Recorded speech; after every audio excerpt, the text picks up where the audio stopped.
Tabletop role-playing games are not stories. They're story engines. The designers tune them to a specific fantasy when they create the game. We put in our choices while we play, and stories are what come out at the end. They are a byproduct of the process that happens at the table.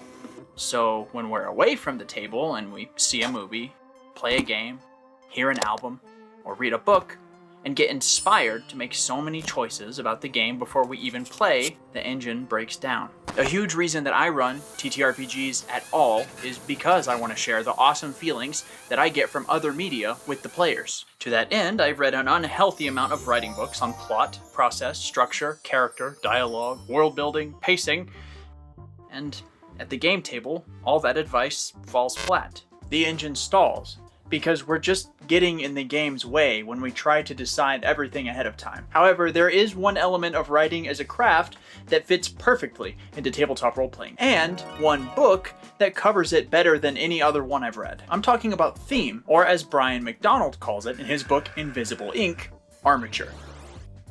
In a story, each character serves to learn or demonstrate the theme, or prove it in support of the protagonist, or disprove it by creating conflict as antagonists. Mentors are characters who learned the theme too late and now want to impart it to the next generation. Antagonists are characters who simply cannot bear existing in a world where the theme is proven true. But again, we're not writing a story. We're not even making the most important characters. Instead, we can give our game world an armature, frame it as a question, and use our most powerful narrative tool as game masters to pose answers to that question: factions.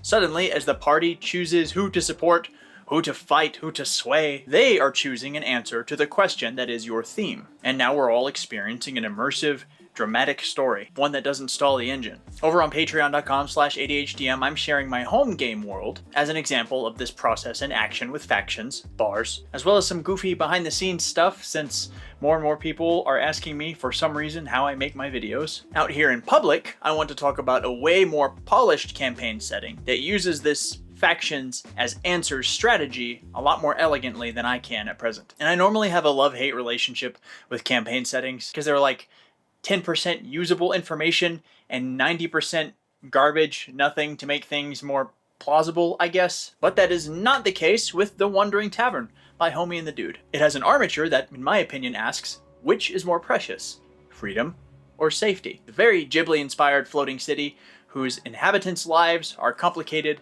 by 4 factions. The Claw Mafia, a criminal outfit that has seized control of key facilities and believes that people will trade freedom for safety, especially if you create danger. The captain and the crew, who serve to illustrate that power obtained as a reward for treachery is a form of captivity unto itself.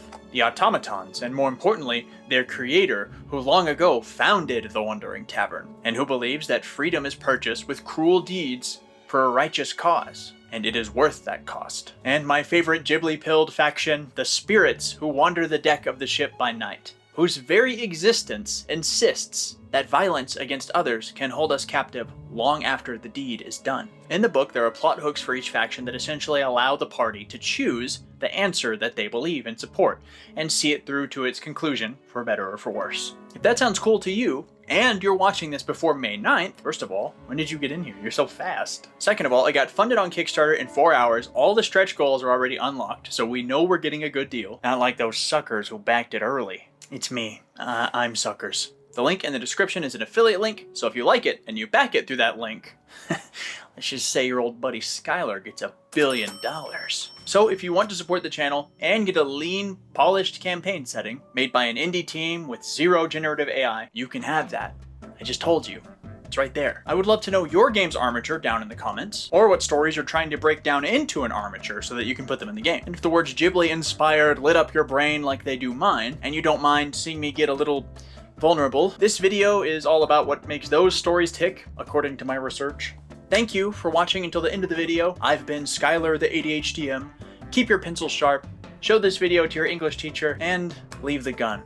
Take the cannoli.